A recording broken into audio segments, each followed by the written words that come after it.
আসসালামু আলাইকুম, কেমন আছেন সবাই? আমি লিপি আহমেদ বাহরাইন থেকে বলছি। Bahrain Panama, sorry Manama.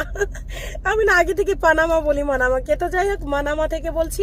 আমি এখন এই মুহূর্তে আসছি একটা পার্কে, যে দেখুন তো পার্কে চলে আসছি। আমার বাচ্চারা অলরেডি চলে গেছে ওখানে। তো যাই হোক আমি আসলাম ছোট্ট একটা ভিডিও নিয়ে। ভিডিওটি হচ্ছে অনেক ভাইয়েরা কমেন্ট করেছে আমার পোস্টে ফেসবুকে, তারপর কি বলে টিকটকে, এমনকি আমাকে পার্সোনালিও মেসেজ করেছে। 2-3টা ভাইয়া জিজ্ঞাসা করেছে আমরা কিভাবে আসলাম বাহরাইন। আসলে বাহরাইন আসার জন্য টাকা লাগছে কিনা এটাও জানতে চেয়েছে। আমাদের কোনো টাকা লাগেনি, একদম ফ্রি, একদম ফ্রি। আর আমরা আগে থেকে কোনো ভিসা লাগাইনি, আমরা অনারেবল ভিসা পেয়েছি।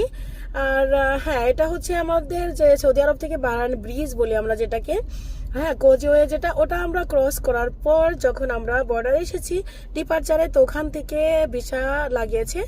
তো যাই হোক আমাদের অনারেবল ভিসা পেয়েছি, আর আমাদের কোনো টাকা পয়সা লাগেনি। হ্যাঁ, আমার হাজব্যান্ডকে জিজ্ঞাসা করেছিল যে প্রফেশন কি, তো আমার হাজব্যান্ডকে বললো আপনি কি আইটি কনসালটেন্ট? বললো হ্যাঁ আমি আইটি কনসালটেন্ট।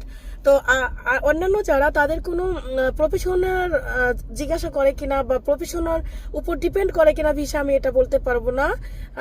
তবে হ্যাঁ আমার হাজব্যান্ডকে জিজ্ঞাসা করেছিল। তো আমার হাজব্যান্ডের এবং বাচ্চাদের সবার ভিসা আমরা এখান থেকে পেয়েছি, অনারেবল ভাবে নিয়েছি আমরা। তো এই হলো আমার ছোট্ট ভিডিও।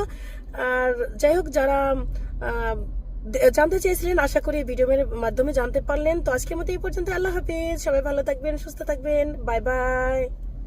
আসলে বাচ্চাদেরকে নিয়ে আসছি, বাচ্চারা একটু খেলাধুলা করবে, যার কারণে তো এতটাই মানে তাড়াহুড়া করে ভিডিও বানাতে, যে এটা বলতে ভুলে গেছি যে ইকামা পাসপোর্ট অবশ্যই লাগে। তো আবার ভিডিও করে এটা অ্যাড করে দিচ্ছি আমি।